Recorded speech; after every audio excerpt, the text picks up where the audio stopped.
All right, good afternoon, everybody. Uneducated Economist here. So in this video, we are going to be talking about how the Federal Reserve is doing stealth quantitative easing right now. This is something that I've had quite a few people ask me about, and I decided to do a video today after I found this particular article because I think this is actually a really good understanding of what it is that's taken place in a very short description. And when you think about what it is that the Federal Reserve has been doing over the last few years, is that they had gone into pretty much a major expansion of monetary policy. So they went into what they refer to as quantitative easing. Quantitative easing is when the Federal Reserve is buying up asset purchases. Now, again, this is something that is a fairly new, although it's not new because they started it up in 2008, so we're talking almost 20 years ago, but it is fairly new monetary concept when it comes to the Federal Reserve and how it is that they deal with their monetary policy. Balance sheet adjustment and interest rate adjustments. Those are two different things. Right? So now when we think about interest rate adjustments, we think about the Fed funds rate, we think about the overnight lending rate when it comes to the big banks. But when it comes to balance sheet adjustment, not a lot of people are aware of what balance sheet adjustment really means. So when the Federal Reserve back in 2008, facing the financial crisis, decided that they were going to expand their balance sheet, what they were doing is expanding the amount of U.S. Treasuries and mortgage-backed securities that they're going to hold on their balance sheet. So just like any other corporation or any entity out there, you have a balance sheet with assets and liabilities. The assets are all the loans that they have purchased. U.S. Treasuries, mortgage-backed securities. There's even stuff like SDRs and gold. There's a lot of stuff that the Federal Reserve can use for assets, right? But the majority of it is going to be U.S. Treasuries. Now, when they bring in this asset, their liability is the dollars that go out there into circulation, go out there as reserves. The money printer go burr, that moves all the liabilities out there to the economy. The asset, the U.S. Treasury, comes to the Federal Reserve. Now, when those assets come due, because it's a bond, it's a loan, right? As you're paying your loan off, eventually you pay it off completely, that loan disappears. Well, that's the liabilities coming back to the Federal Reserve.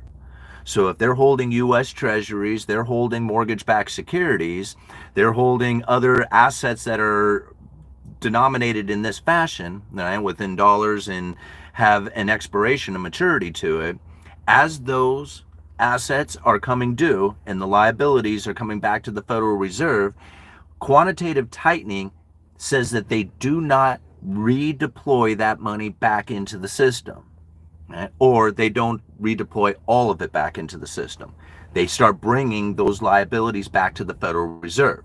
And this is what they refer to as quantitative tightening, and it's actually restricting the money supply. All right.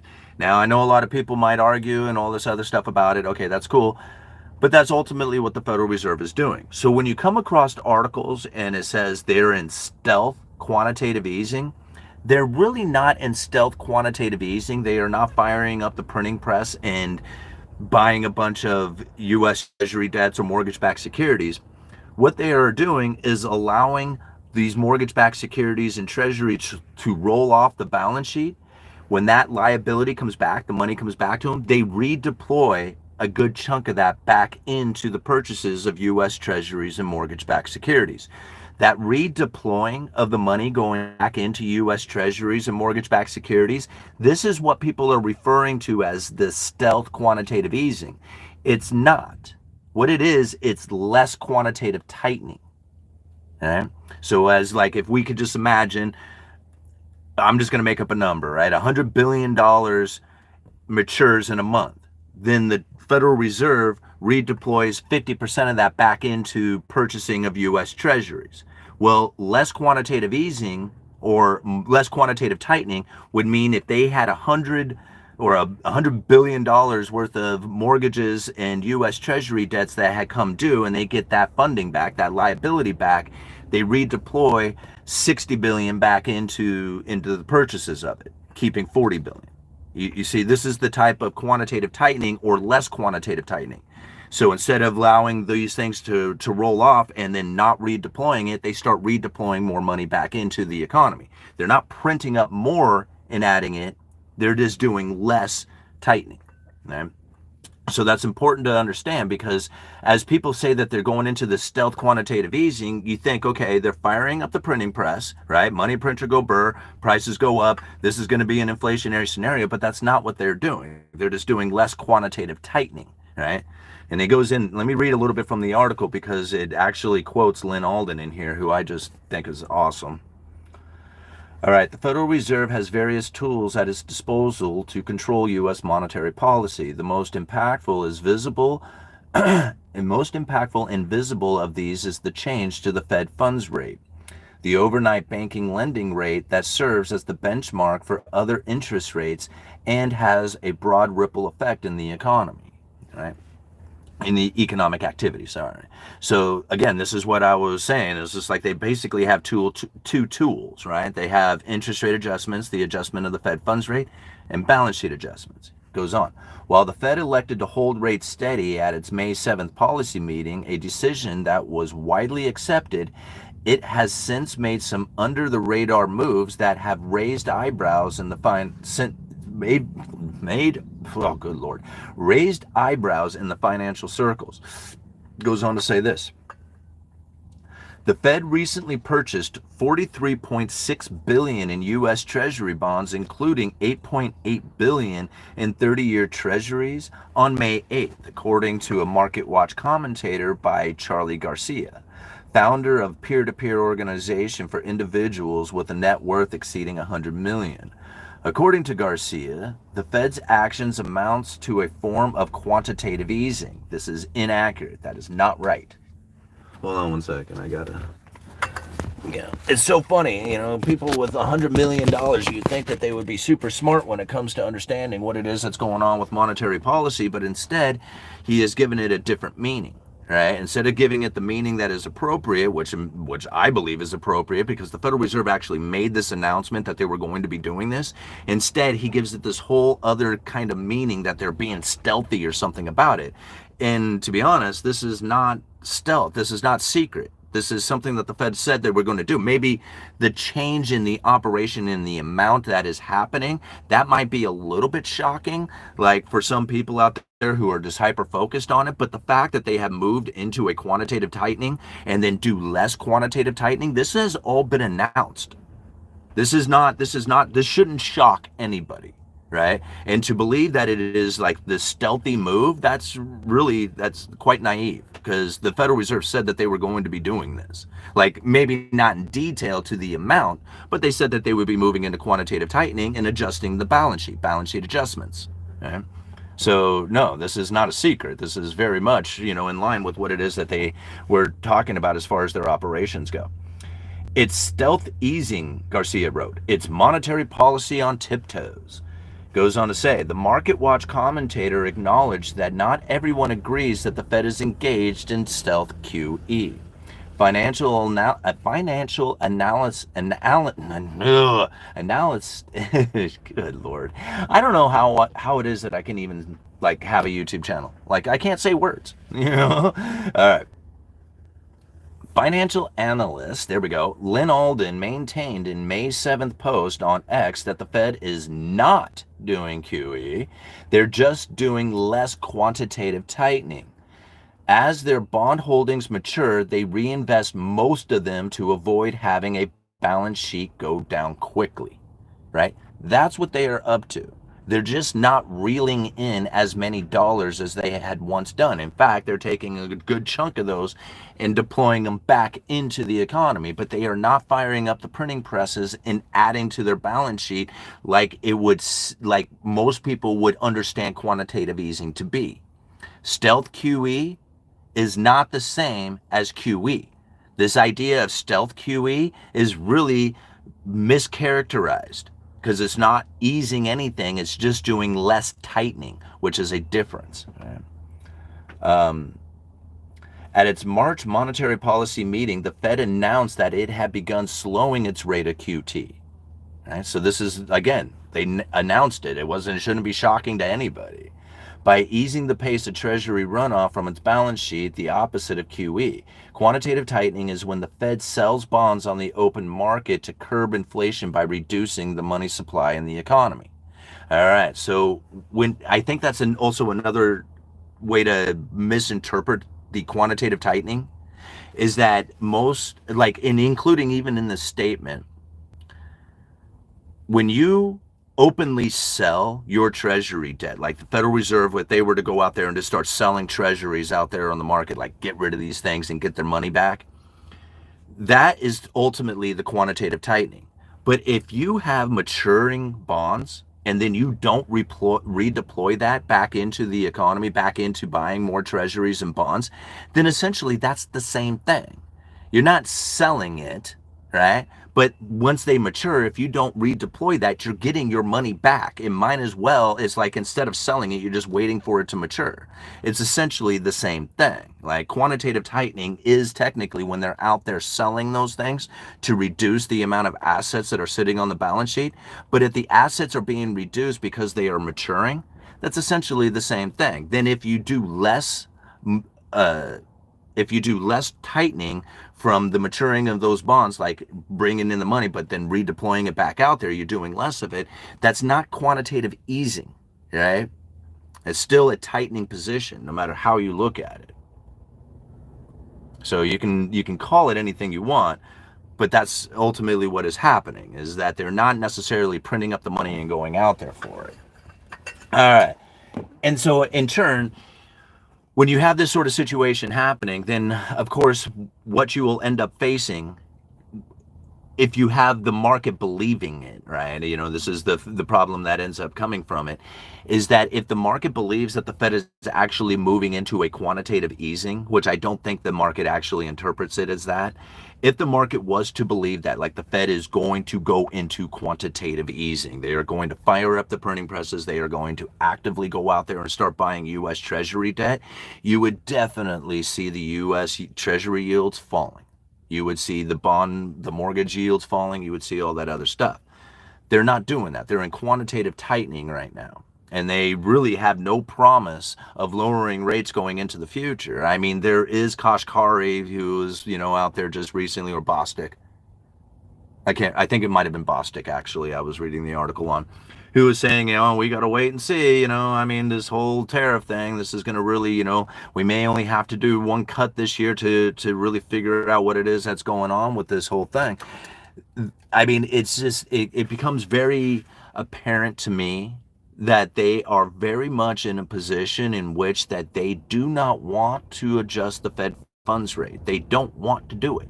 They want to sit there on their hands the entire time, right? And then use their words or use markets' expectations or beliefs about what it is that's taking place out there in the economy to literally adjust the interest rates in the real economy, like the U.S. Treasury rates, the mortgage rates. You think about it, like the Federal Reserve hardly moves at all, but yet these rates move all over the place. And it's usually based on what it is that people are feeling is coming to the future, right? Oh man, we got major tariffs coming. We're going to have some problems with inflation and all the other issues that come from it. People started acting accordingly to that. Right? If the Federal Reserve was putting out announcements saying, oh man, we're really worried about recession and unemployment rising significantly and it's going to be a bad deal out there, we don't know. It's like, they put out that sort of idea that there is recessionary pressures and high unemployment that is worrying them and that the labor market is going to deteriorate and all this other stuff, then you could imagine that the interest rates would be falling after that. They don't have to do anything. They just have to put the fear and belief of people out there to believe that that recessionary pressure is going to come, forcing the Federal Reserve to lower rates. They will start acting accordingly. They will try to front run the Federal Reserve. If the market believes that the Federal Reserve is going to go out there and start buying U.S. Treasuries, then you bet that they're going to run out there, load up on U.S. Treasuries ahead of the Federal Reserve, attempting to front run them. Right? And it's worked every time before. I don't know why it wouldn't work, this time as well. However, if the Federal Reserve says, oh man, we got tariff pressure, we may have inflationary pressures, we don't know, we got a wait and see pattern, then you can expect interest rates to rise. The Fed doesn't have to do anything but put out the fear, uncertainty, and doubt into the people. And if that fear, uncertainty, and doubt is one of a recessionary pressure, unemployment rising, you can expect interest rates to fall. If they put fear, uncertainty, and doubt out there that tariffs are going to be inflationary pressure coming, then you can expect interest rates to rise. But the Fed can sit still the entire time. They can do little symbolic interest rate adjustments, but those little interest rate adjustments that they have done over the last year, that takes 6 months to a year before it has any real impact on the economy. We are just now feeling the effects of those initial interest rate adjustments into the economy. Nobody even knows about that. They don't even think about it. They think about the Federal Reserve and what they're going to do next time. What are they going to do next one? Are they going to cut or are they going to not? Are they going to keep it still? And then they not hear the message that is being delivered, which is the real monetary policy that is going to give you the answer of whether or not interest rates are going to fall or rise. It's literally dependent on how it is that they communicate that information to the people. They know the specific sentences to use in order to alter the asset prices. This isn't me making this up. This is them saying it, right? We covered this in a speech just recently given by Philip Jefferson, right? Who said that exact thing, that they look for specific that they know the market is looking for specific sentences that will change the asset prices. So the Federal Reserve knows this. They know how to communicate it. They know when they communicate, and how they communicate those words out there will change how it is that people feel about what's going on in the economy. And with that feeling change, you will either see interest rates rise or fall. But the Fed can sit still the entire time because they do. That's what they've been doing, right? Their interest rate adjustments happens quickly. They drop them to zero like very quickly to deal with the recessionary pressure. And then when they raised rates, they raised them at the fastest pace in history. Right? Main reason why they do that is so that you don't realize that the interest rate adjustments are no longer the effective tool. They move those things very quickly and then put out a lot of words and job owning and forward guidance and talking about what's happening within the monetary policy, and then the people's behavior then starts acting accordingly to it. I mean, if you don't believe that the interest rates work independently of the Fed funds rate, just think about how mortgage rates moved before the Federal Reserve did. Think about how they move before the Federal Reserve does. The Fed isn't chasing them. The market is anticipating the Fed's move because the Fed has put out forward guidance. We are going to cut at the next meeting. We just don't know by how much. When the market hears that, they start acting accordingly. If the Fed comes out and says, we are going to raise at the next meeting, we just don't know by how much, the market starts acting accordingly. So when you see market analysis out there saying, oh, the market is acting independently of the Fed doesn't have control, they are not taking into consideration that the Fed has put out communication, signaling, forward guidance, credible threats. They do not take that into consideration. If you don't take it into consideration, you're missing the monetary policy, because the monetary policy is not focused in on Fed funds rate adjustment. And it works. It works so well. No, I mean, this is something that I have been breaking down on my channel for years now. All the time. In fact, I had a comment earlier saying, dude, I am a loyal follower. I follow, I'm subscribed. I get it, but you need to come up with another opinion or some other information about monetary policy. And I can't. This is as accurate as it gets. If I was to change anything about it, I would be delivering misinformation and not truthful. This is it. This is as good as it gets. If you do not, I mean, there's other people out there who could take this information and deliver it to you better than I can, because I'm just the uneducated economist breaking this stuff down in an old 97 Suburban truck. I know there's people out there who could break it down better than me, but I'm the only one doing it. So this is what you get, right? I mean, you have to deal with it. And so when I think about how it is that I could come up with other information about monetary policy that is different from what it is that I have already communicated out there, it would be inaccurate. This is as good as it gets. This is it. If you do not, I don't know what to say. You're not going to get it anywhere else, right? Because most people are looking at the Federal Reserve as a failure. They don't know what they're doing. They're making a mistake. They're too late. They're dumb, whatever, or it's all Jerome Powell's fault. Like, anybody who's taken in that kind of consideration is really going to miss this. They are going to miss it entirely. All right. Thank you, everybody, for being here. 20 minutes into this live stream. Let's go through some of these comments here. I seen an interview with Jerome Powell said lumber prices are far too high right now. Shh, don't tell Simon. I didn't see that. Where did you see it? Where did you see that? Yeah. I would like the link to that, please. All right. Words don't help. Everyone knows not to bite the hand that feeds, and we're already well fed. All right, what happened to the Toyota? I sold the Toyota Corolla, guys. Yeah, that old Toyota Corolla that I had, 99 it was a 99 Corolla with 165,000 miles on it or something like that. Looked like hell. I sold it to my friend's daughter who is just graduating high school, getting into college, right? Gonna go set up for that, moving out on her own, like getting her life started, and she absolutely loves that car. It is reliable, it's, you know, good on gas, insurance is cheap, it's paid for, and she named it Ruby, and she's super happy with it. And I cannot think of anybody better who deserves a vehicle like that to get their life started, to have a reliable vehicle to get them around, you know. So that's what happened to the Toyota. All right, moving on. Benny, Simon, we all know you push a 2026 Corvette off camera. we have the speeding tickets on Leif Erikson to prove it. I wish I had a Corvette. That would be fun. Immovable Object. I love the name. $4.99. They just bought Treasury. They just bought Treasury just recently. These bastards are propping up asset prices, and I'm what is that? Autistes?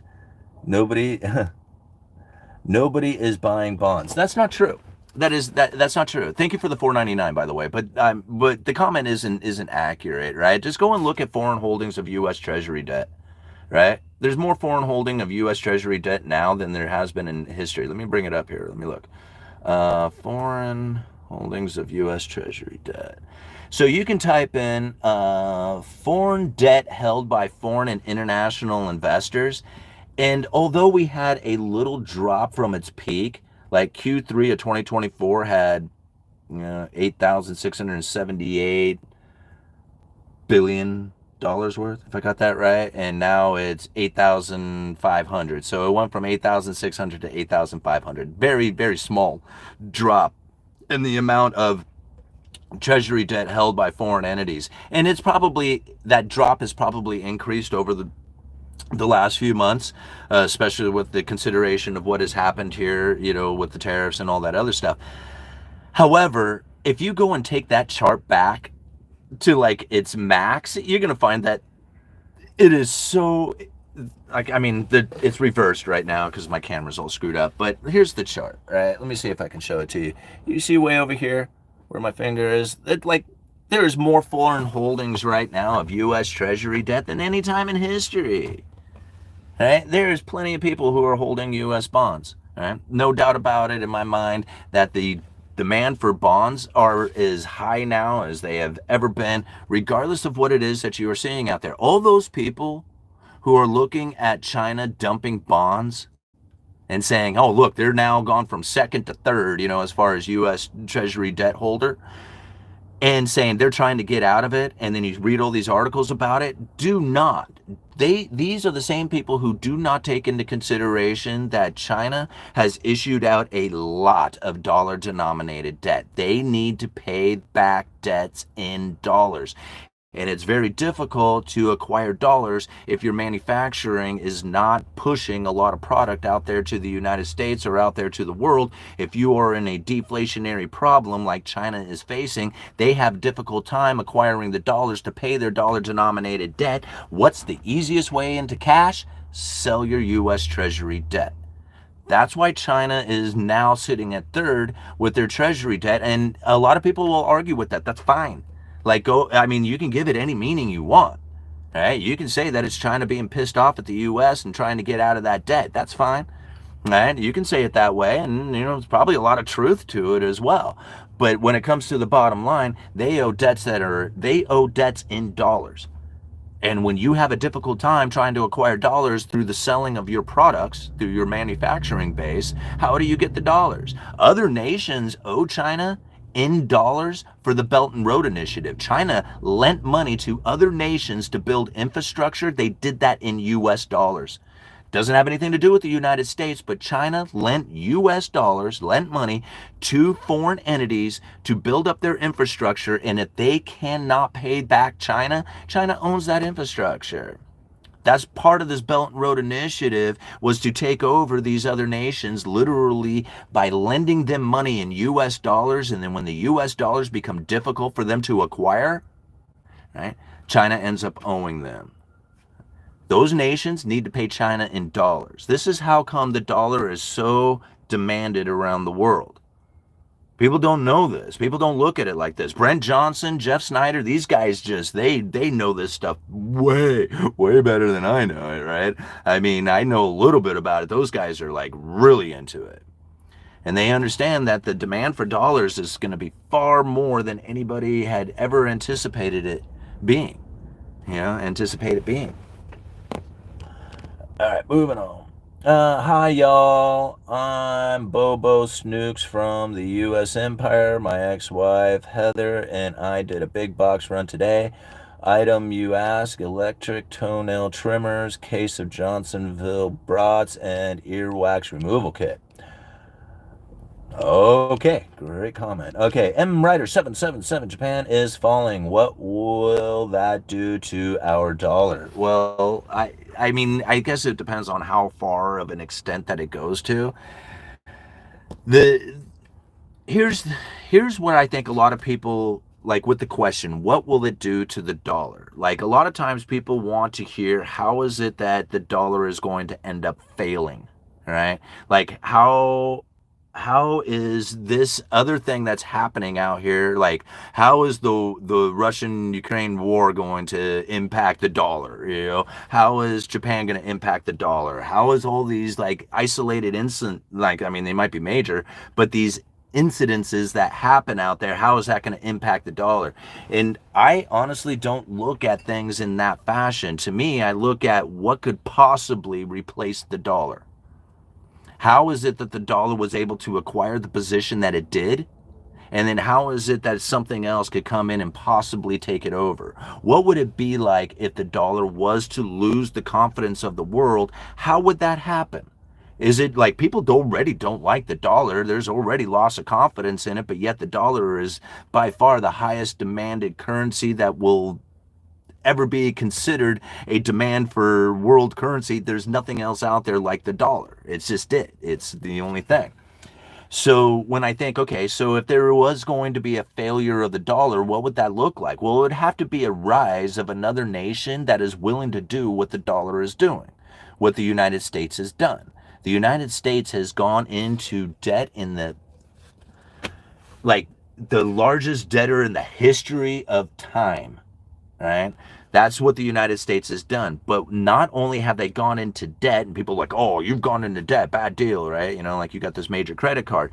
What else they have done is they have issued out a safe and liquid asset. That safe and liquid asset is the debt, is the U.S. debt. And now to claim it as a safe and liquid asset means that people have to look at it and say, yes, it will definitely pay. And there's very little chance that I will face a situation in which I can't sell it. Like if I go to sell it, boom, instant sell, super liquid, right? Safe and liquid asset. No other nation can produce that. Not like the United States. And even though people don't like the United States, they like piss on the United States. The United States sucks. United States is deep into debt. United States is, a horrible entity. But they also have the safe and liquid asset of the U.S. Treasury that doesn't have any competition. Zero. No competition to it whatsoever. Name one other nation out there that is willing to go into debt as deep as the United States has done and maintain the confidence of the world that they will get paid for that safe and liquid asset. Name one. China, are you going to put your entire retirement into the Chinese government debt? How about Brazilian government debt? Russian government debt? Indian government debt? South African government debt? How are you going to put your entire life of hard work, savings, investments, everything that you have ever done in your entire life, are you going to wrap it all up into one of those BRICS nations' sovereign debt? Is that something that you would do? Do you trust those people more than the United States to pay back? I mean, I don't trust China at all in any way, shape, or form. Right? Not anything. And I certainly wouldn't trust them with my entire retirement. You know? I'm like, the little that I have. But I certainly wouldn't put it into Chinese government debt.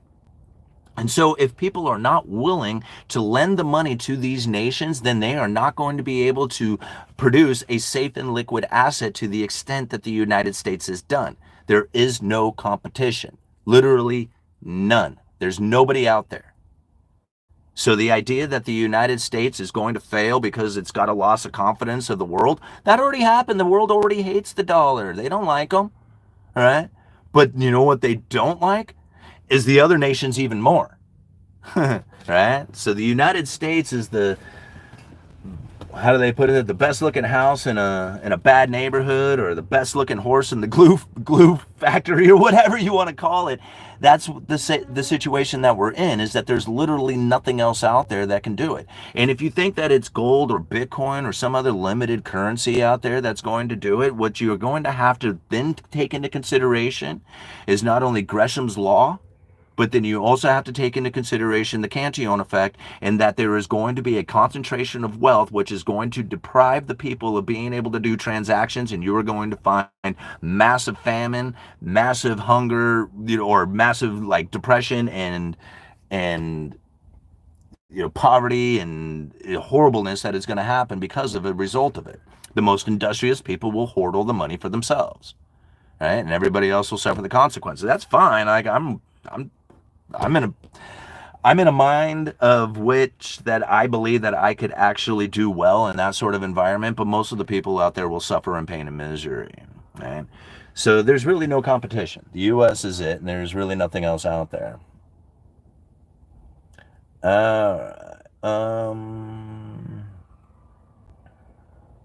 I agree that trust is there for the U.S., but I feel most people are just pretending they trust our debt.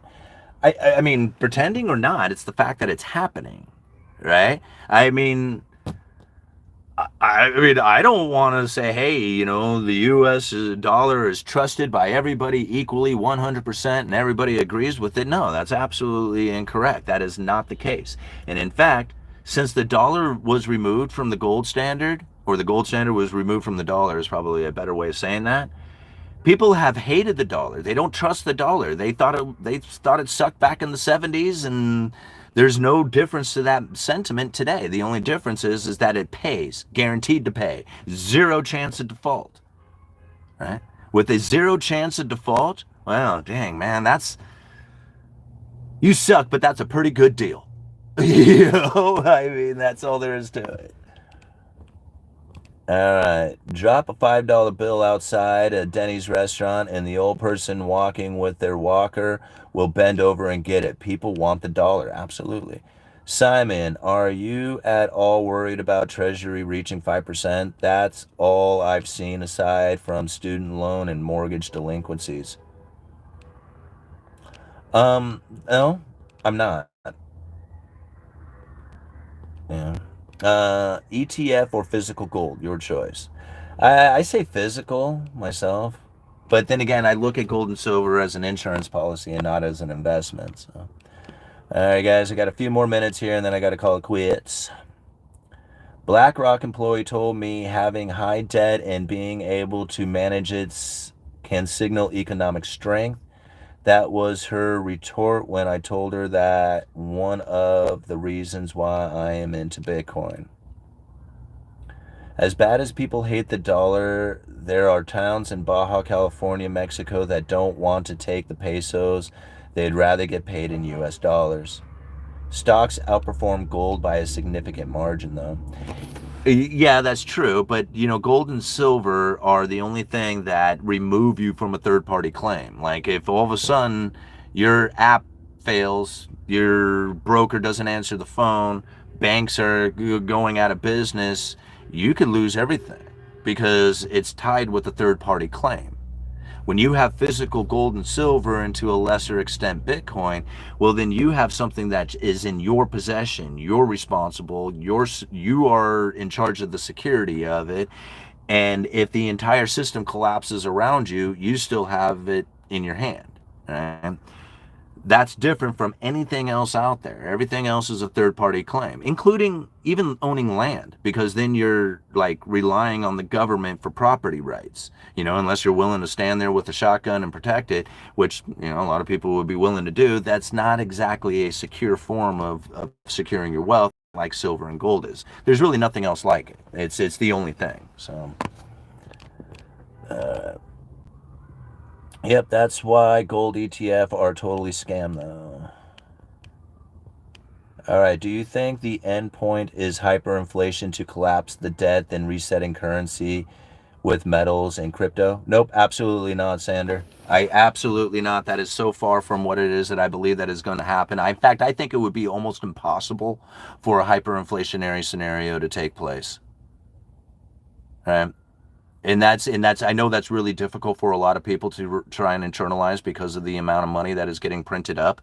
But you have to think about the demand for dollars that exists outside of the United States. Every one of those contracts that are written that are due in dollars. Now you have to think there are sovereign entities, there are corporations, there are individual people, there are entities that write debts that are due in dollars that are outside of the United States. This doesn't have anything to do with the US whatsoever. Not our government, not our people, not the corporations, not the banks, nothing, right? The only thing that has to do with the United States is the fact that that debt was written in US dollars. So you can have two people outside of the United States create this instrument of debt that is due in dollars. This creates a demand for dollars outside of the United States. But not only that, those contracts then get used like dollars. They literally create dollars outside of the United States by establishing that contract. By creating that instrument of debt that is due in dollars, they create dollars. They start using that contract to do transactions with. So you can imagine that all these dollars exist outside of the United States that we didn't even produce. Like, yeah, there's a lot of $100 bills outside of the United States. There's a lot of money outside of the United States that we did create. Then there's contracts that get used like dollars that we did not create. So now think about how expanded the money supply is. If you start removing those contracts, what you are going to do is create a demand for dollars, because one, you have to get the dollar to alleviate the contract. And if you do alleviate the contract, dollar disappears from the circulation. You see? Like, the idea of even getting out of the dollar means that the dollar would strengthen. People are like, I don't want the dollar. I don't want to write any more debts in dollars. I don't want to do anything with dollars. I want out of the dollar. If that was the mindset of the entire globe, dollar would strengthen as people are getting out of those debts, removing dollars every single time one of those contracts came due. Okay?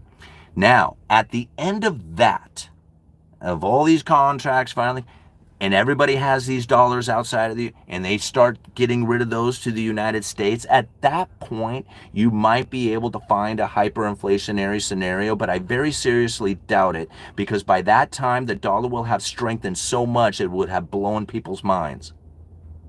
Just simply from the fact that they were trying to get out of the dollar-denominated debt that was created outside of the United States that doesn't have anything to do with us. There's no hyperinflation scenario coming. Not until that happens. Like, if foreign entities, if the sovereign debt of nations did not write dollar-denominated debt, then I would think, okay, you can go ahead and play with the idea of a hyperinflation scenario coming. But so long as China's writing dollar-denominated debt, and Brazil is writing dollar-denominated debt, and India is writing dollar-denominated debt, and South Africa is writing dollar-denominated debt, I very seriously doubt that the BRICS nations are going to be getting out of the dollar anytime soon, considering that for the next 10 years, they have to acquire dollars to pay back those debts. Or longer, however long they wrote the debts for. Okay? Very important to internalize this stuff. If you look at it at a way that says, oh man, BRICS nations are taking over soon, it would be like, how? How do they do that? Like, how do they gain the trust of the entire globe to then be willing to lend them money to create a safe and liquid asset to replace the US Treasuries? How does that happen? All right? I mean, you can't just force it. People say that you can, but you can't. Yeah. Like, even the idea that people didn't want the dollar, right? They didn't have any other choice by that point because they were willing to accept the dollars as they believed that they were the same thing as exchanging in gold. If you had dollars, you had a certain amount of it, you could trade that for a fixed amount of gold. People took it into consideration that dollars and gold were the exact same thing. So as people were willing to accept the dollars, they were willing to accept it because they wanted to do the transactions. If they wanted to sit around and wait for gold, they may not be able to do the transaction. It was just like, hey, I don't accept dollars, I only accept gold. And it was just like, sorry, we can't do business because all I have is dollars. Well, hell, you know, they're as good as gold. Just give me the dollars. I can exchange it for gold if I wanted to. All right? Then one day you realize, oh no, you can't do that because they printed up way too many dollars. Well, by that time it's too late. We weren't forced into the system. We chose to accept dollars because we wanted to do transactions. We wanted to eat. That was the entire world, accepting the dollar because there wasn't enough gold to do all the transactions that the world wanted to do. So if the world wanted to do transactions, the Federal Reserve was like, you know, we can print up money. You can do all the transactions you want. And they're like, cool, let's do that. Let's do as many transactions as we can. It was just like, well, that's cool, but then we're going to have to remove it from the gold standard. That pissed people off. They were like, no, we don't want to be removed from the gold standard. It was just like, well, you don't have any other choice. Either you get removed from the gold standard or you starve because you're not going to be able to do transactions because simply there's not enough gold out there to do it. So people were like, well, screw it, we want to eat. Like, all right, here you go. Money printer. All right. And then you print out all the money and then people can do as many transactions as they want. The unfortunate consequence from that is anytime you ever inject new money into the system, separation between the rich and the poor, and you got major inequality that comes from it. And that's going to continue going into the future. People wonder why their good job sucks. It's because of the mass inequality that happens from the money printer. All right. The more you inject money into the system, the more inequality you get, the more separation between the rich and the poor, the harder it is to make it at the lower end. And this is the consequences that we face. Once you recognize it for that problem, there's nothing you can do to change it. There's really nothing you can do. Like, you can vote for other people, but they can't change it either. If they go any other way than expanding of the money supply, then everybody starts falling into pain and misery. If you expand the money supply, you get massive inequality that comes from it. One of the two. I got to go back to work, guys. I really appreciate you all being here. Thank you so much for these super chats. My gosh, I just got a huge one in for $100. Oh my gosh, JC, thank you so much. Simon, you changed the way I look at economics and given an important life lesson along with it. Thank you and enjoy Orlando. God bless. Well, thank you, JC. Oh my gosh. What a generous contribution to the channel. I can't believe it. You're so awesome. All right. Man, I just want to stay out here and keep going, but I'm already a minute late for work, so I got to go back. You guys are awesome. Thank you so much for being here on Uneducated Economist. You guys let me know.